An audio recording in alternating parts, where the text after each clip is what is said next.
A lo largo de mi vida, mis ancestros me han dicho que existe algo eterno, un orden o ser superior a la visión humana, el cual debemos respetar. La grandeza del Señor, como mi última abuela con vida lo describe. Gracias a esta materia, finalmente tomó un sentido más lógico, además de filosófico. Y fue más allá de mi contexto histórico y religioso esto que me decían mis ancestros. Es decir, lo que me inculcaron desde que tengo uso de razón, ha aumentado su perspectiva, con base en una construcción de carácter jurídica. A continuación justifico lo dicho y además demuestro la práctica del aprendizaje a lo largo del semestre. El primer tema que vimos fue La ciudad antigua de Fustel de Coulanges, un libro que nos dejó leer desde el semestre pasado y en este nos relatan una visión sobre la vida en Europa anterior al papiro y a la escritura. Y lo que entendí fue que las personas de esa época buscaban una explicación a los fenómenos naturales que no podían explicar en base a sus sentidos. Uno de estos fenómenos era la muerte. Inicialmente los griegos tenían como ritual enterrar a sus muertos debajo de sus casas. Creían que el fuego era el alma aún existente de los mismos muertos, por lo que las familias dedicaban su tiempo a la permanencia del fuego. Mm,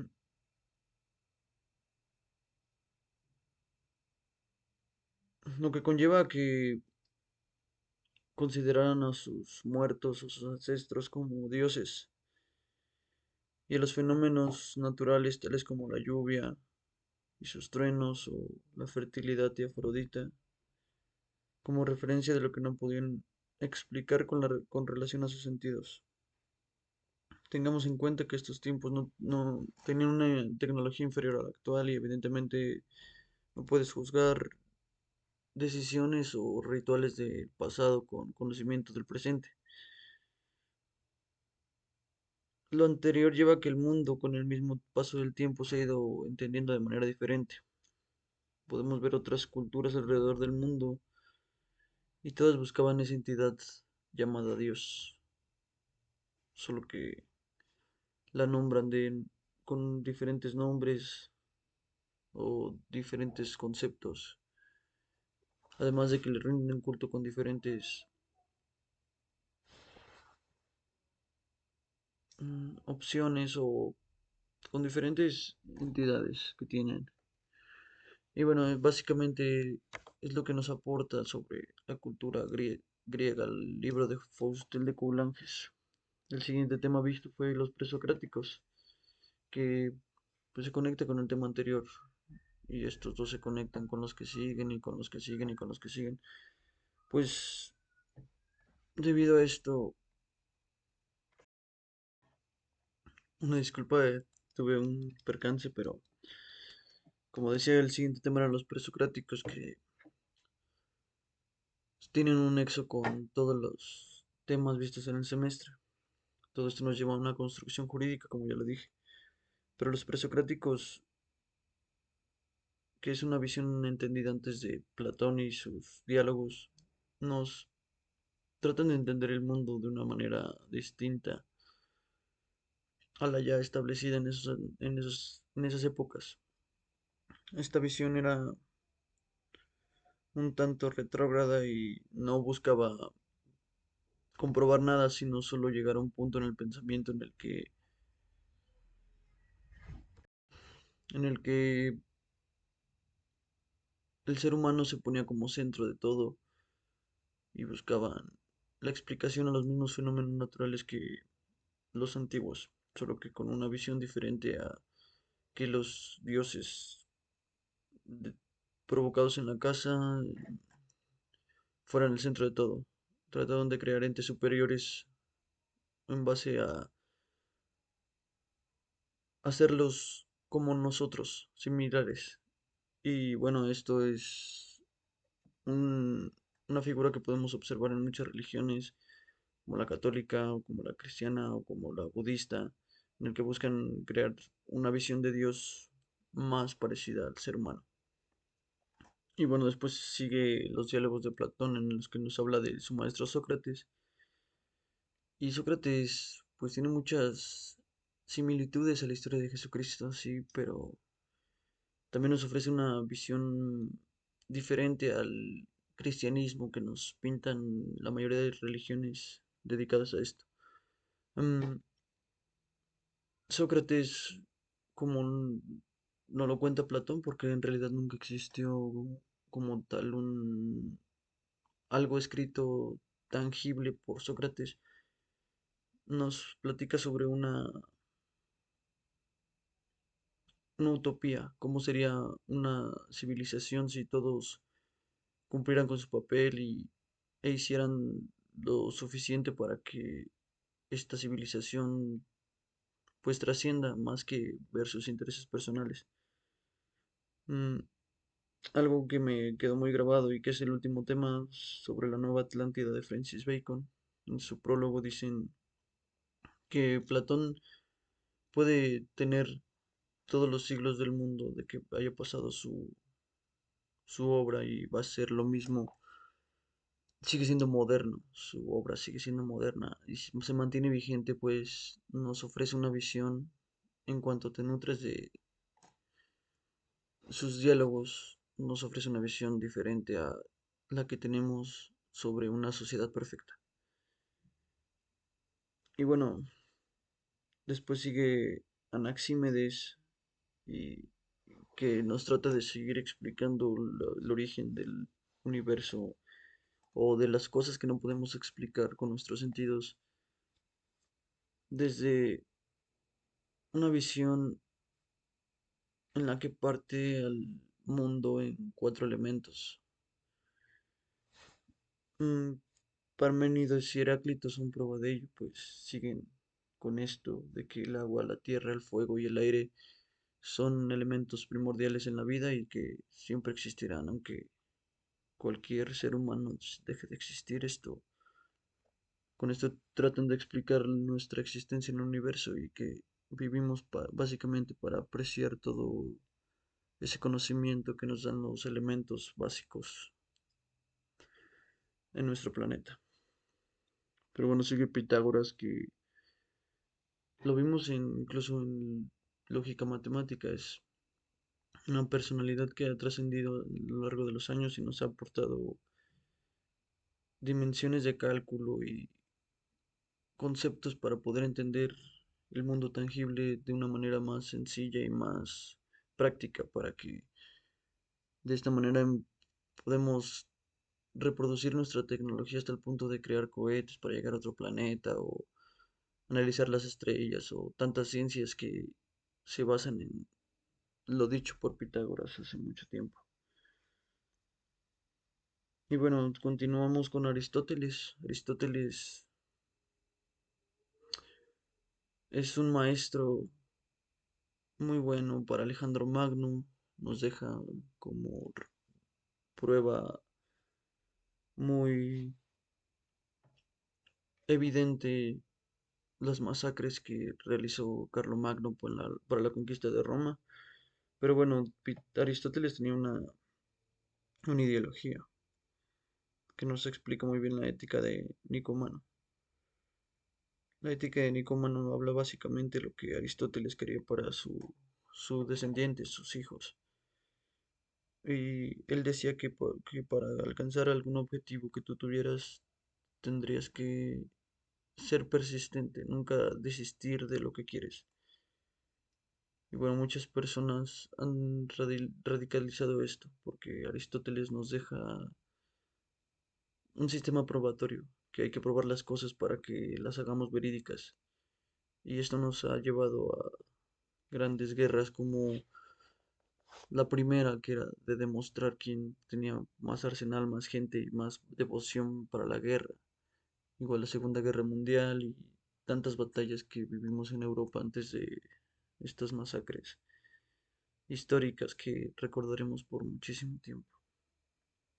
Pero bueno, no solo eso, también los actos terroristas muchas veces se basan en demostrarle algo a algunas personas o a cierto grupo de personas en base al terror que pueden generarle a sus sublevados. Pero, pues en mi opinión, yo creo que Aristóteles nos ha dejado un nuevo sistema de aprendizaje que muchas personas radicalizan, sí, pero a veces es por el bien de su gente, de los que están alrededor de ellos y buscan hacer decisiones que se hagan ley para que de esta manera puedan sobresalir todos sus allegados. Pero bueno, seguimos con los estoicos. Los estoicos defendían esta visión de Aristóteles. Séneca y Cicerón fueron dos de sus grandes exponentes y pues básicamente se relaciona mucho con lo que aprendí de Aristóteles este semestre. Pero pues les quiero hablar más, bueno, enfocarme los siguientes minutos en la Nueva Atlántida, que es un libro que me dejó este semestre. Cada semestre me dejó un libro diferente. Por ejemplo, aquí tenemos atrás de mí, justo atrás de aquí donde tengo señalado mi dedo. Ay, ahí está la Real Conquista de la Nueva España de Díaz del Castillo. Es un libro que nos habla sobre la vida de un soldado, sobre su diario, más que nada, de cómo iban pasando los días desde que llegaron a la península mexicana y empezaron a recorrer todo este territorio que inicialmente tenían como desconocido y pues se fueron inmiscuyendo hasta descubrir todo el territorio mexicano y hacia arriba que ya estaban asentados muchos británicos, que es Estados Unidos actualmente, pero se me hizo muy similar a la Nueva Atlántida. En la Nueva Atlántida de Francis Bacon se basa en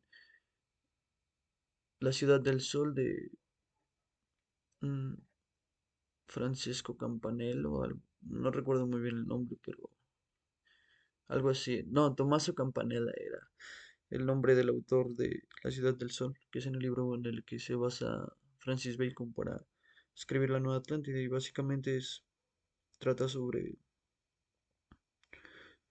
unos exploradores que descubren una tierra perdida entre no muy lejos de América.